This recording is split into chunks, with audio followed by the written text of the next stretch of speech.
Hello everybody, my name's Ryan and I'm a driving instructor, and today, international driving licenses. So then, international driving licenses, what's all that about? Well, before we get any further, like, comment and subscribe. So international driving licenses are kind of given to people who are non-permanent UK residents or seeking residency, so they can drive on UK roads. Actually, I've looked this up and there's no real legal requirement to have one. If you're a visitor to the UK and you are going to hire a car, all you need is the license from the country where you got it from. Yeah, so that's the end of that video. Oh, you want to know more, don't you? Probably.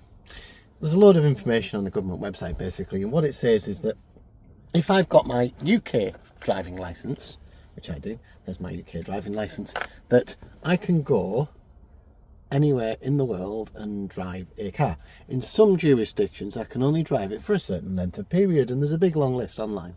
Some of it's 3 months, some of it's 6 months, and some of it's 12 months, depending on the jurisdiction. So depending on the country, I can then get an international driving licence or an international driving permit, and that allows me a longer time in that country. But most of the time my UK driving licence will let me cover more or less the same sort of time. It was kind of this agreement that was brought about in multiple different meetings between multiple organisations and multiple motoring organisations to say that we want this complete cover across the world. So if you've got a certain licence, then you can go and drive in that country and you go and hire a car and things like that. But what does that mean for people in Britain? What does that mean for if you've got an international driving licence? Actually, it doesn't really mean a lot. When you're going to get a car, a hire car, it's already got MOT, tax and insurance because it's done by the hire company. The hire company does all that. What about in the UK then? Well, that kind of leads into car insurance and you owning the car. So you've got to be a resident in the UK for 186 days because of the requirements of car insurance. Otherwise you go to a specialist car insurer or you go to somebody else. Now there's two questions that appear on the compare the market quotes, and it says it quite obvious. Now if I was a permanent UK resident, which means that I've moved and I'm now a permanent UK resident, I can drive on my international driving licence, on my proper licence from that country. I don't need an international driving permit, which is different. I don't need one because I've already passed my driving test in another country, and it's really specific the way it's written online. Now funny enough, I ran my old Clio through. I ran it as a quote on my address as if I was a full license, UK licence holder, 20 years, all the details. Now I'm getting quotes at my address for about 450 quid, 9 years, no claims discount.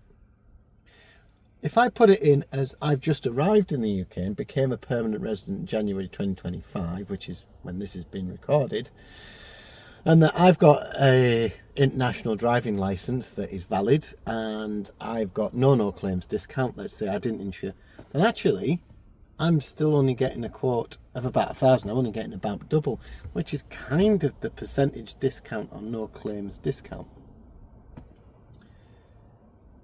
Once you get to 12 months though, once you've gone through that international driving licence period, then you get to your 12 month, and what happens is you then have to apply for a UK provisional driving licence. You can actually hold both of them at the same time. You can actually drive a car in the UK with both licences, the international driving licence, the permit, and, so it's three actually, but the international driving licence, the permit, and you can have a provisional licence. But if you're insuring the car as a provisional licence holder, then the price will be different, and that's where it can change. Also though, if you're insuring it as a provisional licence holder and not on your international driving licence, then you have to have L plates in and you have to be accompanied, which is quite important. Because if the police stop you and say, you're driving on a provisional driving licence insurance policy, and you go, yes I am, and there's nobody sat next to you, they will summon you to court for driving without a licence, without a full UK licence, and this is quite important. Ultimately, what is it? Well, it's just staying in the law and just declaring the right things and pressing the right buttons online. There's nothing wrong with having an international driving licence. In fact, quite a few of my customers have got international driving licences, and they use them all the time. They use the permit system, they use the international driving licence system, and they also have provisional driving licences. But there's nothing wrong with that. There's absolutely fine. You can do that as long as you're insured correctly on your car. The problem rises when your licence has run out, because you only get it for a year. You're only entitled to drive for a year in certain jurisdictions, or even 6 months in other countries.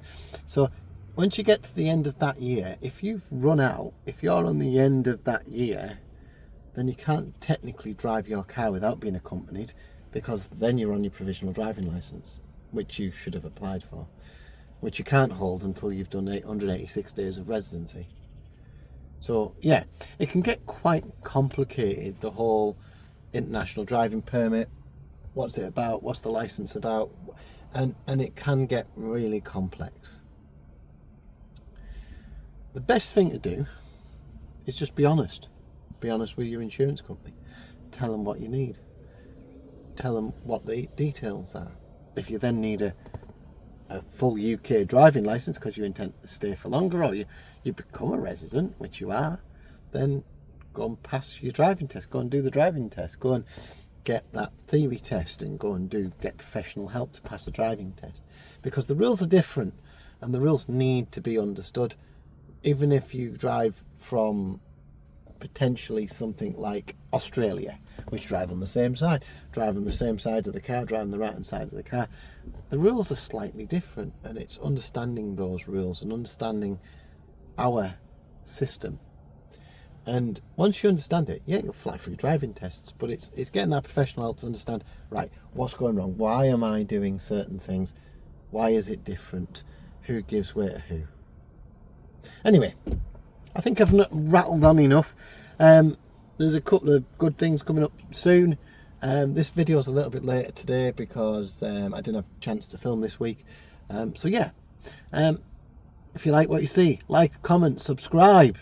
Subscribe, become a member if you want to become a member. If you're watching this at the weekend, have a great weekend, have a great week, have a great day, and I'll see you in the next video. Bye for now.